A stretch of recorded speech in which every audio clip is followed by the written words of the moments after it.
क्या आप इस बात को जानते हैं कि वो कौन सा शिवलिंग है जिसे सारे शिवलिंग और सारे ज्योतिर्लिंगों का राजा कहा जाता है? और ये शिवलिंग कौन से मंदिर में आया है? क्या आप इस बात को जानते हैं? क्या आप मंदिर के इस रहस्यमय किस्से के बारे में जानते हैं जहाँ हर सुबह सूर्य की किरण शिवलिंग पर स्पर्श करती है और शिवलिंग को प्रणाम करती है? और आज तक ये मिस्ट्री है कि सूर्य की किरण आती कहाँ से। काफ़ी रिसर्च हुआ पर उसका कोई निराकरण अभी तक नहीं मिला। और ये भारत का इकलौता ऐसा मंदिर है जहाँ सृष्टि के पालनहार और सृष्टि के संहारक एक दूसरे में समाये हैं। और साथ ही भारत का सिर्फ दूसरा ऐसा मंदिर है जहाँ शैव और वैष्णव प्रथा का एक ही जगह पर संगम और मिलन हो रहा है। जी हाँ, हम जा रहे हैं उस शिवलिंग के उस मंदिर के दर्शन करने के लिए जिसकी गिनती शिवजी के सबसे पुराने और प्राचीन मंदिरों में होती है। हम जा रहे शिवजी के उस मंदिर पे जो उड़ीसा का सबसे पुराना, सबसे प्राचीन और सबसे बड़ा शिव मंदिर है। और इस मंदिर की प्राचीनता का अनुमान आप इस बात से लगा सकते हैं कि जो इस मंदिर का इतिहास है वो जगन्नाथपुरी के धाम से भी पहले से है। यहाँ के पंडितों और भक्तों का तो ये भी कहना है कि जब आप शिवलिंग को देखते हो तो शिवलिंग को छूकर आपके जो भी मन की बात है, आपके जो भी मन की फिक्र है, वो एक बार शिवजी से कह दीजिए और फिर बेफिक्र हो जाइए। मान्यता ये है कि उसके बाद शिवजी आपकी फ़िक्र अपने ऊपर ले लेते हैं और आप बेफिक्र हो जाते हो। मात्र इस मंदिर के दर्शन करने से, इस शिवलिंग के दर्शन करने से जो जीवन मृत्यु के चक्रव्यूह में अपने मनुष्य से फंसे उससे हमेशा हमेशा के लिए छुटकारा मिल जाए। तो चलिए इसी के साथ मेरे साथ बोलिए हर हर महादेव, जय महाराज जी। हम जा रहे उड़ीसा के वो शहर में जिसे सिटी ऑफ टेम्पल्स और मंदिरों का शहर कहा जाता है। और इस मंदिर को इस सिटी का क्राउन जेवल कहते हैं। हम जा रहे वो शिवलिंग के दर्शन करने, उस मंदिर के दर्शन करने जिसे पुराणों में सारे शिवलिंग और सारे ज्योतिर्लिंगों का राजा कहा गया है। हम जा रहे लिंगराज महाराज के दर्शन करने, लिंगराज टेम्पल भुवनेश्वर। और लास्ट व्लॉग में भी मैंने आपसे कहा था कि लोग जगन्नाथपुरी के दर्शन करने आते हैं और फिर यहाँ से सीधे घर चले जाते हैं। कभी आसपास के जो मंदिर है वहाँ पे जाने की कोशिश ही नहीं करते। और सबसे खास बात जो आप नोट करेंगे कि जगन्नाथपुरी से भुवनेश्वर का डिस्टेंस कितना है, मात्र 30 किलोमीटर।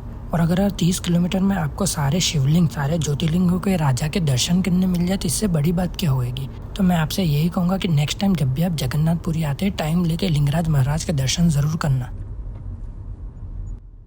यहाँ पे शिवजी को हरिहर के रूप में भी पूजा जाता है।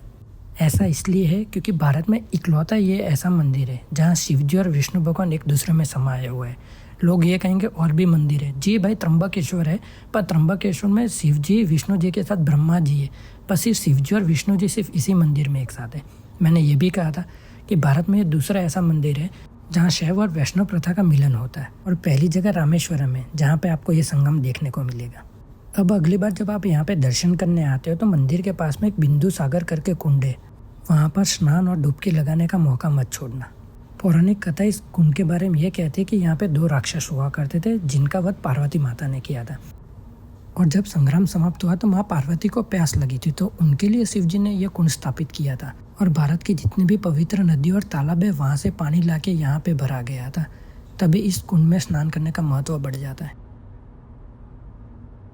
मंदिर का कंस्ट्रक्शन वर्क 2 डायनेस्टियों ने मिलकर कंप्लीट किया था। उनमें से एक थी सोमवंशी, दूसरी थी गंगा डायनेस्टी।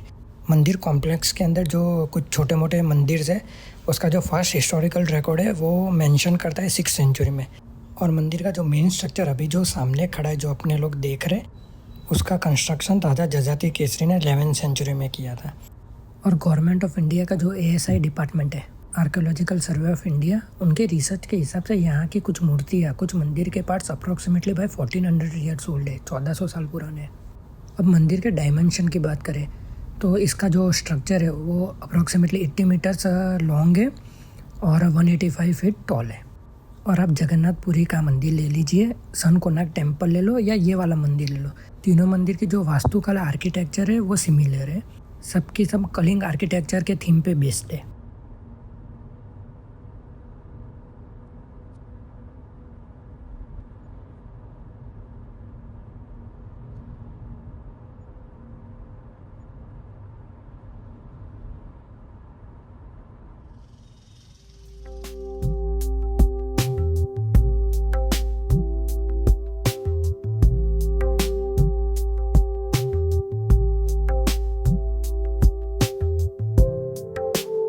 और सामने रहे हमारे लिंगराज महाराज, सारे ज्योतिर्लिंग, सारे शिवलिंगों के राजा।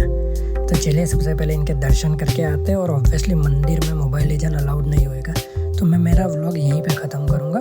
पर व्लॉग यहाँ पे खत्म हो रहा है। यहाँ से जर्नी तो हमारी कंटिन्यू ही है, हम नॉन स्टॉप जा रहे हैं बाबा बैद्यनाथ। पर इस जर्नी का वो वाला पार्ट मैं एक नए व्लॉग के अंदर ही पूरा डालूंगा।